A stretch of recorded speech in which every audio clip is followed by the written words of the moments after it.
ওটা তো আমি একটু ইলিয়াসকে হাসাবার জন্য করেছি। উনাকে দেখে তো খুবই ভালো লাগছে যে উনার জন্য আমার মনে হয় বাংলাদেশে সকলেই দোয়া করেছে। উনি যখন আসতেন আমি জানতাম না। আমি টেলিফোন নিয়েই বসেছিলাম। এয়ারপোর্টে যখন পৌঁছলো দেখলাম ওনার কোনো চেঞ্জ উনার মধ্যে দেখি নাই। মানে ইলিয়াস কাঞ্চন যে ইলিয়াস কাঞ্চনই লাগছে।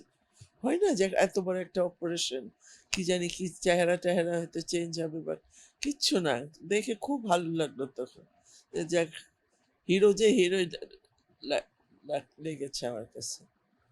আজকে দেখে তো আরো ভালো লাগছে।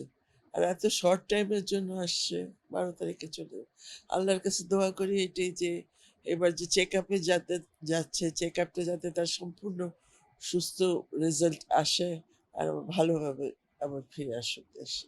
উনি সাংঘাতিক একটা ভদ্র আর খুব কোয়াইট টাইপের কোনো ঝামেলার মধ্যে নাই আমি ওনার সাথে বেশি ছবি করিনি একটা ছবিতেই কাজ করেছি। কোনো সেটে যখন কাজ করতাম বুঝতেই পারতাম না। সে তার শট দিত, এক কোণে বসে থাকতো। খুবই ভদ্র আর অমায়িক।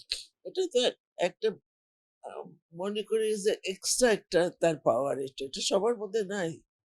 তাকে বোধহয় একটা এক্সট্রা পাওয়ার দিয়েছে আল্লাহ। এটা আমি করতে পারবো না বা তুমি বা যেকোনো লোক কেউ পারবে না।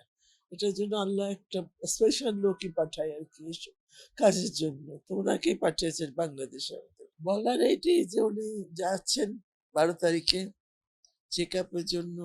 চেকআপের রেজাল্টটা যাতে ভালো আসে আর যাতে বেশিদিন উনাকে ওখানে থাকতে না হয়।